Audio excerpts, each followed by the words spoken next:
৩ মাস পর খুলবে সব বিশ্ববিদ্যালয়, শিক্ষার্থীরা এখনই উঠতে চান হলে। ৭২ ঘন্টার আলটিমেটাম দিয়ে ঢাকা বিশ্ববিদ্যালয়ের উপাচার্যের কাছে স্মারকলিপি।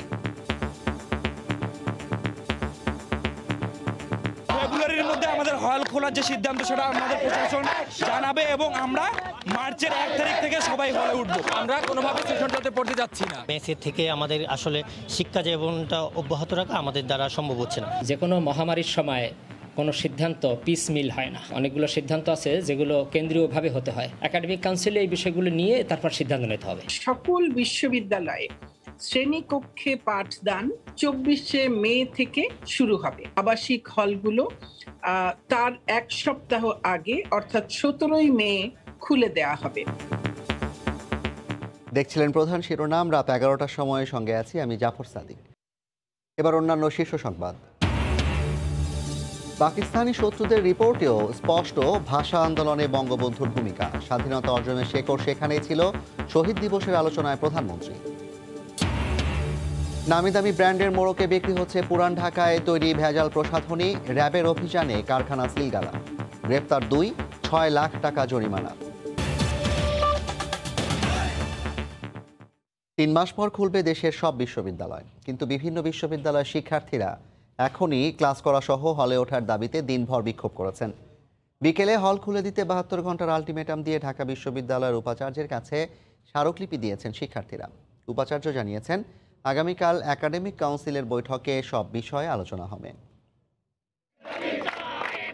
দীর্ঘদিন ধরে হল বন্ধ থাকায় এবার রাজপথে নেমে এলেন ঢাকা বিশ্ববিদ্যালয়ের শিক্ষার্থীরা। সোমবার বিকেলে রাজু ভাস্কর্যের পাদদেশে মানববন্ধন থেকে হল খোলার বিষয়ে সিদ্ধান্ত নিতে ৭২ ঘন্টার আলটিমেটাম দেওয়া হয়। পরে মিছিল নিয়ে উপাচার্যের কার্যালয়ে গিয়ে স্মারকলিপি জমা দেন শিক্ষার্থীরা। ফেব্রুয়ারির মধ্যে আমাদের হল খোলার যে সিদ্ধান্ত সেটা আমাদের প্রশাসন জানাবে এবং আমরা মার্চের ১ তারিখ থেকে সবাই হলে উঠবো। দ্রুত হলটা খুলে দিক, একাডেমিক কার্যক্রম শুরু করে দিক। আমরা কোনোভাবে সেশনটাতে পড়তে যাচ্ছি না। মেসের থেকে আমাদের আসলে শিক্ষা জীবনটা অব্যাহত রাখা আমাদের দ্বারা সম্ভব হচ্ছে না। হল খুলে দেওয়ার দাবি ও ভর্তি পরীক্ষা সহ নানা বিষয়ে মঙ্গলবার একাডেমিক কাউন্সিলের বৈঠকের পর সিদ্ধান্ত জানানো হবে বলে জানান ঢাকা বিশ্ববিদ্যালয়ের উপাচার্য। যে কোনো মহামারীর সময় কোনো সিদ্ধান্ত পিস মিল হয় না। অনেকগুলো সিদ্ধান্ত আছে যেগুলো কেন্দ্রীয়ভাবে হতে হয়, সমন্বিত হতে হয়, নইলে মহামারীর অনেক সময় ঝুঁকি বাড়ে। তো ফলে এই বিষয়গুলো নিয়ে একাডেমিক কাউন্সিলে নিয়ে আমাদের পরবর্তী পরীক্ষার তারিখসমূহ সেগুলো পুনর্বিবেচনা করা, একাডেমিক কাউন্সিলে এই বিষয়গুলো নিয়ে তারপর সিদ্ধান্ত নিতে হবে। এদিকে হল ছাড়ার নির্দেশনা অমান্য করেই হলে অবস্থান করছেন জাহাঙ্গীরনগর বিশ্ববিদ্যালয়ের শিক্ষার্থীরা। সোমবার সকালে তারা একটি বিক্ষোভ মিছিল নিয়ে পুরো ক্যাম্পাস প্রদক্ষিণ করেন। হলের অবস্থানটা সুদৃঢ় করুক এবং কঠোর করে আমরা হলে থেকে পড়াশোনা করতে চাই এবং শেষ পর্যন্ত এখানেই থাকতে চাই। তো এই মুহূর্তে আমরা সরকারের সিদ্ধান্তকে অবশ্যই সাধুবাদ জানাই, কিন্তু এই মুহূর্ত থেকেই আসলে আমরা হলে থাকতে চাই। শিক্ষামন্ত্রীর নির্দেশের পরও যারা আবাসিক হলে রয়েছেন তাদেরকে বিশ্ববিদ্যালয়ের প্রশাসনের পক্ষ থেকে চলে যেতে বলা হলেও শিক্ষার্থীরা তাদের দাবিতে অনড় রয়েছেন। হল খোলা ও শিক্ষা কার্যক্রম চালুর দাবিতে সোমবার কেন্দ্রীয় লাইব্রেরির সামনে সমাবেশ করেন রাজশাহী বিশ্ববিদ্যালয়ের শিক্ষার্থীরা। একই দিন দ্রুত হল খোলার দাবিতে কুষ্টিয়া ইসলামী বিশ্ববিদ্যালয়ে প্রশাসনিক ভবনের সামনে বিক্ষোভ করেন শিক্ষার্থীরা। রোজিনা রোজি, সময় সংবাদ, ঢাকা। এদিকে দুপুরে ভার্চুয়াল সংবাদ সম্মেলনে শিক্ষামন্ত্রী ডাক্তার দীপু মনি জানান, আগামী ২৪শে মে দেশের সব বিশ্ববিদ্যালয়ে ক্লাস শুরু হবে। ১৭ই মে খুলছে হল। এ সময় তিনি আরও জানান, স্কুল কলেজ খোলার বিষয়ে ২৮শে ফেব্রুয়ারির পর সিদ্ধান্ত নেওয়া হবে। করোনা মহামারীর কারণে গত বছরের ১৭ই মার্চ থেকে বন্ধ ঘোষণা করা হয় দেশের সব শিক্ষা প্রতিষ্ঠান। প্রাথমিক থেকে উচ্চশিক্ষা পর্যন্ত প্রতিটি পর্যায়ে চলমান এই ছুটি বাড়তে থাকে মাসের পর মাস। সবশেষ ঘোষণা অনুসারে চলমান ছুটি আগামী ২৮ ফেব্রুয়ারি পর্যন্ত বাড়ানো হয়। সারা দেশে যখন টিকা কার্যক্রম চলছে, তখন পবিত্র ঈদ উল ফিতরের পরেই দেশের সব বিশ্ববিদ্যালয় ও হলগুলো খুলে দেওয়ার ঘোষণা দিলেন শিক্ষামন্ত্রী। সকল বিশ্ববিদ্যালয়ে শ্রেণীকক্ষে পাঠদান ২৪শে মে থেকে শুরু হবে। আবাসিক হলগুলো তার ১ সপ্তাহ আগে অর্থাৎ ১৭ই মে খুলে দেওয়া হবে। মন্ত্রী জানান, খোলার আগে বিশ্ববিদ্যালয়ের সব শিক্ষার্থী, শিক্ষক ও কর্মচারীদের দেওয়া হবে ভ্যাকসিন।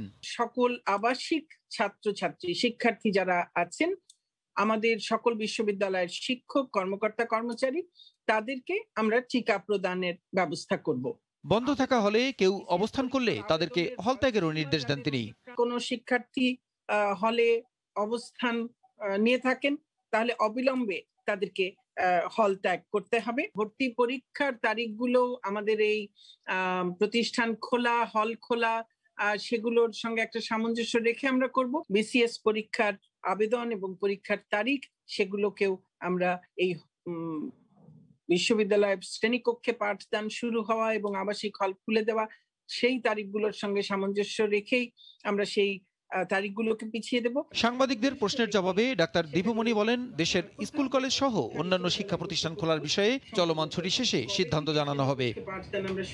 প্রসূন আশিস, সময় সংবাদ, ঢাকা। করোনা শুধু ক্লাস পরীক্ষা কিংবা হল জীবনে প্রভাব ফেলেনি, হাজার হাজার বিশ্ববিদ্যালয় শিক্ষার্থীর জীবিকাও বন্ধ হয়ে গেছে। হল জীবনে অনেকেরই টিউশনির টাকায় চলত পড়ার খরচ, সেটিও বন্ধ প্রায় দীর্ঘ 1 বছর। তাই 17 মের বদলে আরও আগেই হল খুলে দেওয়ার দাবি তাদের। শিক্ষার্থীদের এই দাবির বিষয়ে অনেক শিক্ষকও জানিয়েছেন সহমত। ঢাকা বিশ্ববিদ্যালয়ের আরবি 3য় বর্ষের ছাত্র নাইম বিশ্ববিদ্যালয়ের কবি জসিমউদ্দিন হলের আবাসিক শিক্ষার্থী। তবে করোনা প্রাদুর্ভাবের কারণে হল ছাড়তে হয় গত বছরের 17 মার্চ। এরপর দীর্ঘ সময় কেটেছে গ্রামের বাড়ি বরগুনায়। করোনা শুধু ক্লাস পরীক্ষা কিংবা হল জীবনে প্রভাব ফেলেনি, একই সাথে বন্ধ হয় নাইমের জীবন জীবিকাও। 3টি টিউশনির টাকায় চলত পড়ার খরচ, সেটিও বন্ধ দীর্ঘ 1 বছর। আমার 3টা টিউশনি ছিল, তো সারা বছরের চলার এটা আমার টিউশন থেকে আসতো। সম্পূর্ণ গোছালো ও পরিকল্পিত একটি জীবন এখন ভাসমান। অবসরপ্রাপ্ত কলেজ শিক্ষক বাবার সামান্য অবসর ভাতায় 5 ভাই বোনের শিক্ষা জীবন আজ হুমকির মুখে। যতদিন পর্যন্ত হল না খুলবে টোটাল লাইফটা থাইমা আছে। শিক্ষা ব্যবস্থার কোনো ডেস্টিনেশন খুঁজে পাচ্ছি না যে কোথায় যাব, কি করব। একই সংকট অধিকাংশ শিক্ষার্থীর ক্ষেত্রেই। করোনা নওগাঁর রবিউল ইসলামকে শিক্ষার্থীর পরিচয় ছেড়ে বানিয়েছে ক্ষুদ্র ব্যবসায়ী ও গৃহশিক্ষক। বাড়িতে থাকার কারণে আমাকে বাড়ির কাজে সহযোগিতা করতে হয়েছে। আমার বাবার একটা ছোট্ট ব্যবসা আছে, সেই জায়গায় আমাকে যেতে হয়েছে। তাহলে আমার নিজস্ব যে বিকাশ সেটা অনেকখানি বাধাপ্রাপ্ত হয়েছে। শুধু ঢাকা বিশ্ববিদ্যালয় নয়, দেশের প্রায় সবকটি পাবলিক বিশ্ববিদ্যালয়ের শিক্ষার্থীরাই ভবিষ্যৎ নিয়ে উদ্বিগ্ন। হল ক্লাস খোলার সরকারের এমন সিদ্ধান্ত আরও ভোগাবে বলেই মত তাদের। বিলম্বিত করে শিক্ষা প্রতিষ্ঠান খোলার একটা বিষয়, এটা শুধু আমাদের ঢাকা ইউনিভার্সিটির একা সমস্যা না, এটা বাংলাদেশের প্রত্যেকটা ইউনিভার্সিটির সমস্যা। তা সবাই চাচ্ছে যে এটা খুলুক, খুব তাড়াতাড়ি খুলুক। শিক্ষার্থীদের এই দাবির সঙ্গে দ্বিমত নন শিক্ষকরাও। সবাই আস্তে আস্তে তাদের স্বাভাবিক কার্যক্রমে ফিরে আসার সুযোগ পাচ্ছে, কিন্তু শিক্ষার্থীদের জন্য এটা অনেক বেশি দেরি হয়ে যাচ্ছে।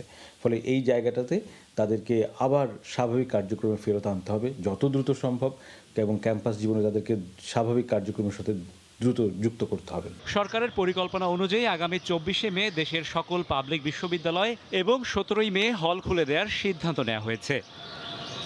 রাশেদ বাপ্পি, সময় সংবাদ, ঢাকা। জার্মানিতে করোনা পরিস্থিতির উন্নতি হওয়ায় প্রাথমিক শিক্ষা প্রতিষ্ঠানগুলো খুলতে শুরু করেছে। আপাতত সপ্তাহে 2-3 দিন করে ক্লাস হচ্ছে। এ বিষয়ে বিস্তারিত জানাতে বার্লিন থেকে সরাসরি যুক্ত হচ্ছেন সহকর্মী বিটু বড়ুয়া। বিটু। জাফর, আপনাকে গোধূলি বেলার শুভেচ্ছা। ঠিক আপনি যেমনটা বলছিলেন, জার্মানিতে পরিস্থিতি ভালো হচ্ছে এবং সত্যি কথা বলতে কি বাংলাদেশের পথেই হাঁটছে জার্মানি। অর্থাৎ আজকে যে 22শে ফেব্রুয়ারি, আজকে থেকে কিন্তু বাচ্চাদের জন্য, ছোটখাটো বাচ্চাদের জন্য যে স্কুল কিংবা প্রাথমিক স্কুল বলতে গেলে সেগুলো কিন্তু খোলা হচ্ছে এবং জার্মানির 16টি অঙ্গরাজ্যের প্রায় অর্ধেক অঙ্গরাজ্যে কিন্তু আজকে থেকে স্কুলগুলো শুরুর যে প্রক্রিয়া সেটি কিন্তু আমরা দেখতে পাচ্ছি। এবং সবচেয়ে বড় ব্যাপার, এখানে যে কিন্ডারগার্টেনের যে বাচ্চাগুলো, তারা যেমন আসলে এইটা উপভোগ করছে স্কুলে যাওয়াটা, এবং তারা যে দীর্ঘদিন থেকে স্কুল থেকে দূরে ছিল সেই জায়গার থেকেও কিন্তু তারা কিন্তু আনন্দের সাথে স্কুলে যাচ্ছে এবং স্কুলের পরে তারা যে মাঠে খেলতে পারছে সেটি কিন্তু দারুণ আনন্দের।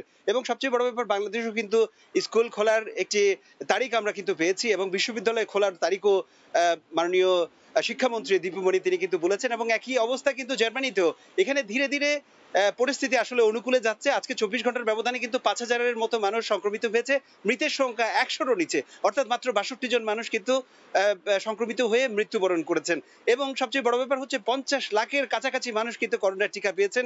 করোনার টিকা যত বাড়ছে, করোনার যে পরিস্থিতি, করোনার টিকা মানুষ যতই পাচ্ছে কিংবা যতই গ্রহণ করছে, ঠিক তেমনি করোনার যে সার্বিক পরিস্থিতি সেটির কিন্তু উন্নতি আমরা দেখতে পাচ্ছি।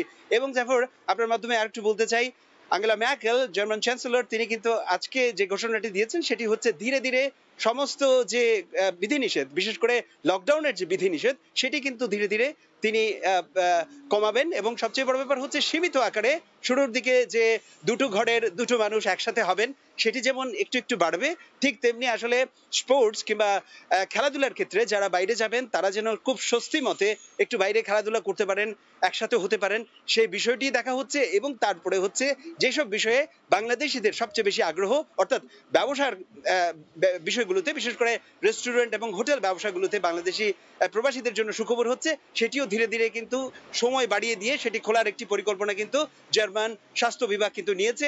এবং আঙ্গেলা ম্যার্কেল আশা করছেন খুব শীঘ্রই, অর্থাৎ আগামী গ্রীষ্মের আগেই কিন্তু জাফর আমরা সুদিন দেখতে পাবো, এবং স্কুল কলেজ সবকিছু খুলে গেলে, করোনা যদি দূর হয়ে যায়, তাহলে আমরা সবাই মুক্ত বাতাসে নিঃশ্বাস নিব, ঠিক এখন যেমনটা আমি নিচ্ছি। জাফর, জার্মানিতে ধীরে ধীরে খুলতে শুরু করেছে শিক্ষা প্রতিষ্ঠানগুলো, সে বিষয়ে বিস্তারিত জানাচ্ছিলেন বার্লিন থেকে সহকর্মী বিটু বড়ুয়া। জাতির পিতার বিরুদ্ধে পাকিস্তানি শাসক ও গোয়েন্দাদের তৈরি করা রিপোর্ট বিশ্লেষণ করলেই ভাষা আন্দোলন থেকে মুক্তিযুদ্ধ পর্যন্ত শেখ মুজিবুর রহমানের অবদান স্পষ্ট হয় বলে জানিয়েছেন প্রধানমন্ত্রী শেখ হাসিনা।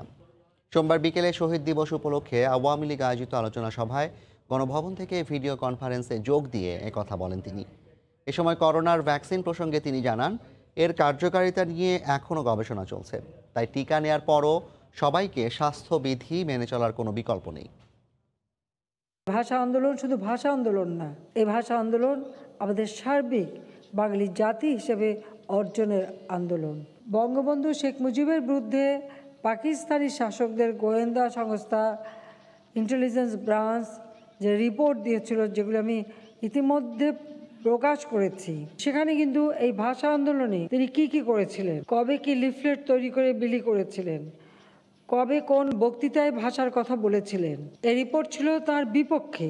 বিপক্ষে তো তারা করেছে তাদের ক্ষোভের বশে, যে তিনি এই কাজ করে যাচ্ছেন, যেটা পাকিস্তানিদের পছন্দ ছিল না। শহীদের রক্ত বৃথা যায়নি, বৃথা যাবে না, বৃথা যায় না, এটাই প্রমাণিত সত্য। টিকাটা আমরা সংগ্রহ করেছি, অনেক দেশ করতে পারেনি, কিন্তু আমি আগাম ব্যবস্থা নিয়েছিলাম বলে এটা সম্ভব হয়েছে। সবাইকে সুরক্ষিত থাকার ব্যবস্থাও রাখতে হবে, এই কারণে এটার কার্যকারিতা কতটুকু কি এটা গবেষণা পর্যায়ে আছে, তবুও অন্তত মানুষকে সুরক্ষা দিচ্ছে। কিন্তু সুরক্ষা দিলেও নিজেকে আরও সুরক্ষিত করতে হবে, কারণ এর দ্বিতীয় ডোজও দিতে হবে। কাজে সেদিকে আমি লক্ষ্য রেখে সবাইকে বলবো যে আপনারা কিন্তু টিকা নিলেও সবাই স্বাস্থ্য সুরক্ষার যে নিয়মগুলি আছে সেই নিয়মগুলি সবাই মেনে চলবেন। দ্বিতীয় চালানে ভারত থেকে আসছে আরও 20 lakh dose Covishield vaccine. Serum ইনস্টিটিউটে উৎপাদিত অক্সফোর্ড অ্যাস্ট্রাজেনেকার এই টিকা নিয়ে মুম্বাই থেকে একটি ফ্লাইট হজরত শাহজালাল আন্তর্জাতিক বিমানবন্দরে এসে পৌঁছার কথা রয়েছে। সে বিষয়ে বিস্তারিত জানাচ্ছেন ওবায়দুল্লাহ মামুন। জাফর, আপনি জানেন যে আজকে ভারতের মুম্বাই থেকে কোভিড-19 ভ্যাকসিনের দ্বিতীয় চালান অর্থাৎ 20 লাখ ডোজ কোভিড-19 ভ্যাকসিন আজকে বাংলাদেশে অর্থাৎ হজরত শাহজালাল আন্তর্জাতিক বিমানবন্দরে 11:10 পৌঁছার কথা থাকলেও আমরা যতটুকু জানতে পেরেছি যে ভারতের মুম্বাই থেকে যে ফ্লাইটটি অর্থাৎ স্পাইস জেট যে ফ্লাইটটি রয়েছে সেটা কিছুটা বিলম্বে সেখান থেকে ছেড়েছে। তো এখান থেকে আমরা যতটুকু জানতে পেরেছি যে 12টা নাগাদ হয়তো যে 20 লাখ ডোজ অর্থাৎ বাংলাদেশে যে কোভিড ভ্যাকসিনের যে দ্বিতীয় চালান 20 লাখ ডোজ সেটি নিয়ে আজকে 12টা নাগাদ হজরত শাহজালাল আন্তর্জাতিক বিমানবন্দরে পৌঁছার কথা রয়েছে। তো আরেকটি বিষয় আমি আপনাকে বলবো যে এর আগেও কিন্তু অর্থাৎ এর আগে যে বাংলাদেশে প্রথম 25 জানুয়ারি প্রায় 50 লাখ ডোজ কোভিড-19 ভ্যাকসিন নিয়ে বাংলাদেশে এসেছিল এবং 27 জানুয়ারি থেকে কিন্তু দেশের মানুষকে এই কোভিড-19 ভ্যাকসিন দেওয়া শুরু হয়েছে এবং সেটি কিন্তু ইতিমধ্যে 13তম দিন অর্থাৎ প্রায় 16 লাখ মানুষকে কিন্তু এই কোভিড-19 ভ্যাকসিন প্রদান করা হয়েছে এবং সরকারের পক্ষ থেকে যেটি বলা হয়েছে যে আগামী এপ্রিল নাগাদ 50 লাখ লোককে এই কোভিড-19 যে ভ্যাকসিনটি রয়েছে এই ভ্যাকসিনটি সাধারণ মানুষকে প্রদান করা হবে। এবং এই ভ্যাকসিনটি কিন্তু আসলে এই অক্সফোর্ডের যে অ্যাস্ট্রাজেনিকার যে ভ্যাকসিনটি এটি আসলে ভারতের মুম্বাইয়ের যে সিরাম ইনস্টিটিউট উৎপাদন করছে এবং সেই সিরাম ইনস্টিটিউটের সাথে বাংলাদেশের পক্ষ থেকে বেক্সিমকো ফার্মাসিউটিক্যাল চুক্তিবদ্ধ করে কিন্তু আসলে এই ভ্যাকসিনটি বাংলাদেশে আনা হচ্ছে এবং এগুলি আমাদের দেশের সর্বসাধারণকে এই ভ্যাকসিনটি প্রদান করা হচ্ছে। এবং এটি বিষয় বলে রাখি যে সর্বপ্রথম অর্থাৎ ভারত সরকার বাংলাদেশ সরকারকে উপহার হিসেবে প্রায় 20 লাখ ডোজ কোভিড-19 ভ্যাকসিন যেটি প্রদান করেছিল, তারপরেই কিন্তু আসলে 5 নভেম্বর বাংলাদেশ সরকারের পক্ষে বেক্সিমকো ফার্মাসিউটিক্যাল এবং ভারতের সিরাম ইনস্টিটিউটের মধ্যে যে 50 লাখ ডোজের চুক্তি করা হয় সেটি গত 25 জানুয়ারি বাংলাদেশে এসে পৌঁছায় এবং 27 জানুয়ারি এটি আনুষ্ঠানিকভাবে প্রধানমন্ত্রী শেখ হাসিনা এই ভ্যাকসিন প্রদান কার্যক্রমের উদ্বোধন করেন এবং আজকে তারই ধারাবাহিক হিসেবে আজকে দ্বিতীয় চালান অর্থাৎ ভারতের সিরাম ইনস্টিটিউট থেকে বোম্বে থেকে ঢাকার হযরত শাহজালাল আন্তর্জাতিক বিমানবন্দরের উদ্দেশ্যে 20 লাখ ডোজ নিয়ে আসার কথা রয়েছে এবং সেটি আশা করা হচ্ছে যে 12টা নাগাদ বাংলাদেশে এসে পৌঁছার কথা রয়েছে। তো জাফর, এই ছিল আমার কাছে কোভিড-19 ভ্যাকসিন দ্বিতীয় ডোজ আসার কথা রয়েছে এবং সেটির সর্বশেষ তথ্য এখানে। ভারতের সিরাম ইনস্টিটিউট থেকে আজ রাতে আরও 20 লাখ ডোজ করোনার ভ্যাকসিন আসছে সে বিষয়ে বিস্তারিত জানাতে আমাদের সঙ্গে হয়তো শাহজালাল আন্তর্জাতিক বিমানবন্দর থেকে যুক্ত হয়েছিলেন সহকর্মী ওবায়দুল্লাহ মামুন। রাত 11টার সময় আরও থাকছেন। চট্টগ্রামে আবুধাবি থেকে আসা ফ্লাইটে ফের মিলল 150 স্বর্ণের বার, লুকানো ছিল কুলিং প্যানেলে। সন্দেহের তীর বিমান সংশ্লিষ্টদের দিকেই। বেগম খালেদা জিয়া হাজির হতে না পারায় আবারও পেছালো বড়পুকুরিয়া কয়লা খনি দুর্নীতি মামলার শুনানি। অসুস্থ বিএনপি চেয়ারপারসনের পক্ষে আদালতে হাজির হওয়া সম্ভব নয় বলে জানিয়েছেন তার আইনজীবীরা। ভার্চুয়াল শুনানিতেও আপত্তি তাদের। এদিকে রাষ্ট্রপক্ষের অভিযোগ, নানা অজুহাতে বিচার বিলম্বিত করছে আসামিপক্ষ। কয়লা উত্তোলন, ব্যবস্থাপনা আর ঠিকাদার নিয়োগের নামে আত্মসাৎ করা হয় রাষ্ট্রের 178 কোটি 71 লাখ টাকা। এই ঘটনায় দোষীদের বিচারের আওতায় আনতে 2008 সালে দুর্নীতি দমন commission BNP chairperson Begum Khaleda Zia সহ 16 জনের বিরুদ্ধে মামলা দায়ের করেন। কিন্তু এক যুগেও বিচার শুরু করা যায়নি। সোমবার এই মামলায় বেগম জিয়ার উপস্থিতিতে অভিযোগ গঠন শুনানি হওয়ার কথা ছিল।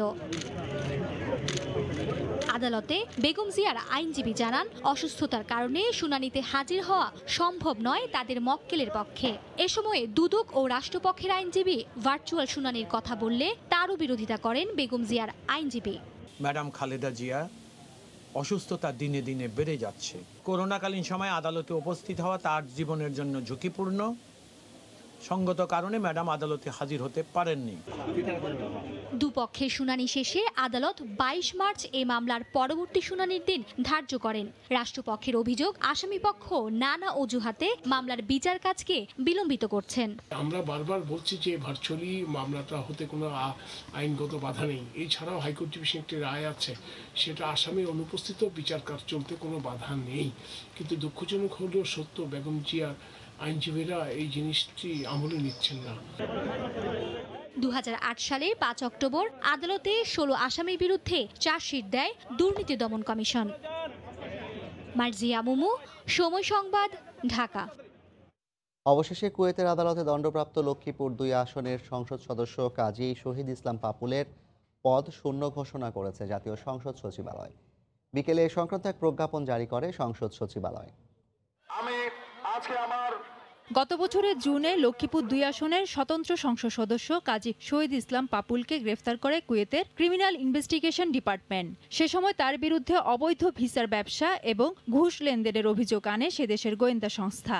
আদালতের দেয়া প্রতিবেদনে তারা জানায়, পাপুল ও কুয়েতের একটি চক্র 20,000 বাংলাদেশিকে কুয়েতে পাচার করে 1,400 কোটি টাকা হাতিয়ে নেয়। 6 মাসের শুনানির পর শহীদুল ইসলাম পাপুলের বিরুদ্ধে মানব ও অর্থ পাচারের অভিযোগ প্রমাণিত হওয়ায় 4 বছরের জেল ও 53 কোটি টাকা জরিমানা করেছে সে দেশটির আদালত। তারপর থেকে পাপুলের সংসদ পদ থাকা না থাকার বিষয় নিয়ে চলে আলোচনা সমালোচনা। অবশেষে সোমবার পাপুলের সংসদ পদ শূন্য ঘোষণা করে প্রজ্ঞাপন জারি করে জাতীয় সংসদ সচিবালয়। এতে বলা হয়, কুয়েতের আদালতে নৈতিক স্খলনজনিত ফৌজদারি অপরাধে 4 বছরের সশ্রম কারাদণ্ডে দণ্ডিত হওয়ায় বাংলাদেশের সংবিধান অনুযায়ী পাপুল সংসদ সদস্য থাকার যোগ্যতা হারিয়েছেন। শূন্য ঘোষণা করা হয়েছে তার আসন। সংবিধান অনুযায়ী যথাযথ সিদ্ধান্ত নিয়েছে সংসদ, এমনটাই মনে করেন আইনজ্ঞরা। সংবিধানে একজন সংসদ সদস্যপদ তার সদস্যপদ হারায় যখন সে 2 বছর অথবা 2 বছরের বেশি নৈতিক খলনের দায়ে যদি সাজাপ্রাপ্ত হয়, দণ্ডিত হয়। দেশীয় পাপুল ও তার স্ত্রী সংরক্ষিত আসনের এমপি সেলিনা ইসলামের দুর্নীতি তদন্ত করছে দুদক ও সিআইডি। ফেরদৌস লিপি, সময় সংবাদ, ঢাকা। রাত 11টার সময় আরও থাকছে। করোনা সংকট কাটিয়ে শ্রমবাজার খুলছে নতুন দুয়ার। প্রথমবারের মতো খাদ্য প্রক্রিয়াজাত খাতে কর্মী নেবে রোমানিয়া। সিঙ্গাপুরে যাবে আরও 10,000 শ্রমিক। ঝিনাইদহে সুন্দরবন এক্সপ্রেস ট্রেনের 2টি বগি লাইনচ্যুত হয়েছে। এতে বন্ধ রয়েছে খুলনার সঙ্গে সারা দেশের রেল যোগাযোগ। স্থানীয়রা জানায়, ঢাকা থেকে খুলনাগামী সুন্দরবন এক্সপ্রেস ট্রেনটি কোটচাঁদপুর স্টেশন এলাকায় পৌঁছালে পেছনের 2টি বগি লাইনচ্যুত হয়ে পড়ে। এতে খুলনার সঙ্গে সারা দেশের রেল যোগাযোগ বন্ধ রয়েছে। ঈশ্বরদী থেকে রিলিফ ট্রেন ঘটনাস্থলে পৌঁছালেই দুর্ঘটনার 5 ঘন্টা পর উদ্ধার কাজ শুরু হয়। চট্টগ্রাম শাহ আমানত বিমানবন্দরে আবুধাবি থেকে আসা ফ্লাইট থেকে জব্দ করা হলো 10 কোটি টাকা মূল্যের 150 স্বর্ণের বার। বিমানের কুলিং প্যানেলে স্বর্ণের বারগুলো লুকানো ছিল। সাক্ষাৎ রিপোর্ট ক্যামেরায় বিস্তারিত জানাচ্ছেন কমল দে।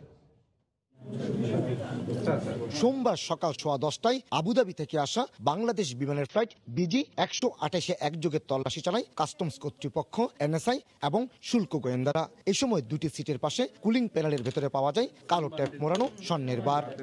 পাশে যে এসির প্যানেল আছে পায়ের কাছে, সেখানে পাওয়া গেছে 90 পিস, আর হচ্ছে সিট নাম্বার 18 F যেটা, সেইখানে পাওয়া গেছে 60 পিস। মোট হচ্ছে 150 পিস গোল্ড বার পাওয়া গেছে। 17.5 কেজি ওজনের এই স্বর্ণের বারের দাম 10 কোটি টাকা। এই চালানের সঙ্গে কাউকে আটক করা যায়নি। আবুধাবি থেকে ওখান থেকে আসে, তখন আমরা ধারণা করছি যে এখানেই কোনো একটা স্বার্থান্বেষী কোনো একটা গোষ্ঠী, তারা কোনো বিমানের সংস্থার সাথে লোক জড়িত থাকতে পারে। চট্টগ্রামের যাত্রীদের নামিয়ে দিয়ে বিমানটির ঢাকা যাওয়ার কথা ছিল, তাই ধারণা করা হচ্ছে বিমান সংশ্লিষ্টরাই বারগুলো ঢাকায় আনলোড করত।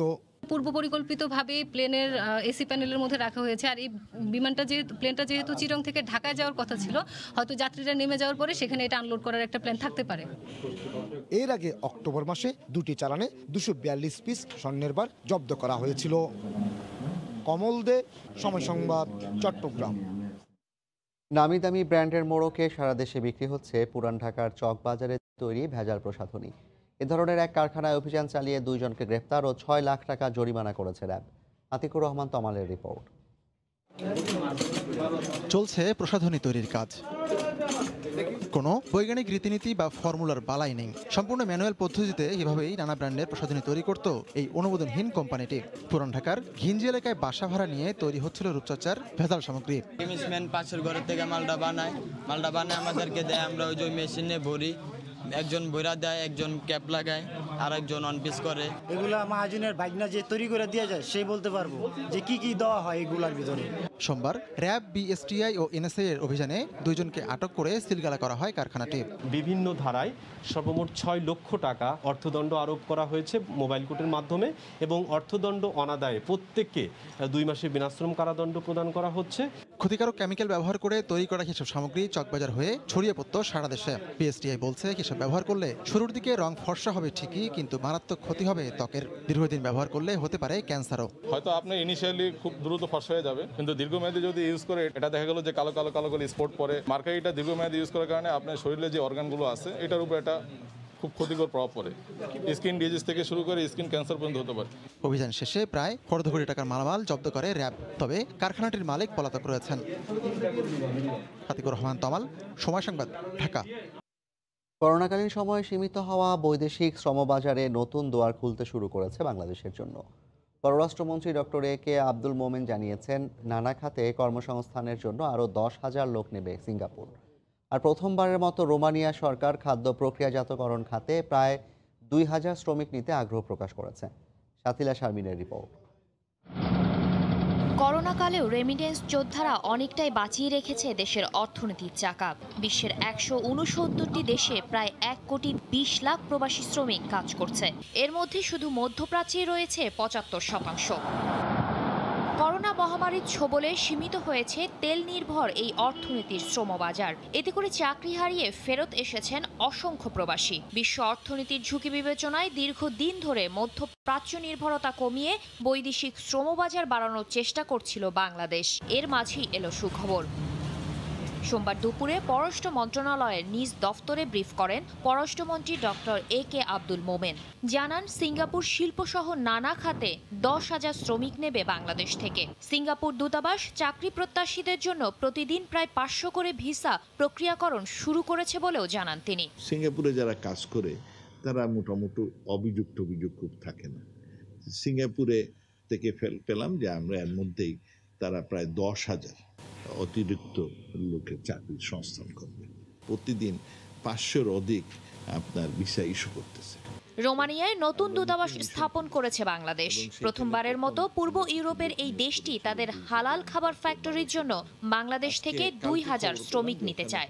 রোমানিয়াতে আমরা নতুন মিশন খুলেছি, ওখানে হয়তো আরো 2,000 জনের এই নিবে। এবং মজার কাহিনী শুনলাম যে ওখানে অনেকে নিবে আপনার এই মুরগি হালাল করার ফ্যাক্টরিতে। সৌদি আরবে নারী গৃহকর্মীদের নিরাপত্তা বিধানে সরকার কাজ করছে বলেও জানান তিনি। শাতিলা শারমিন, সময় সংবাদ, ঢাকা।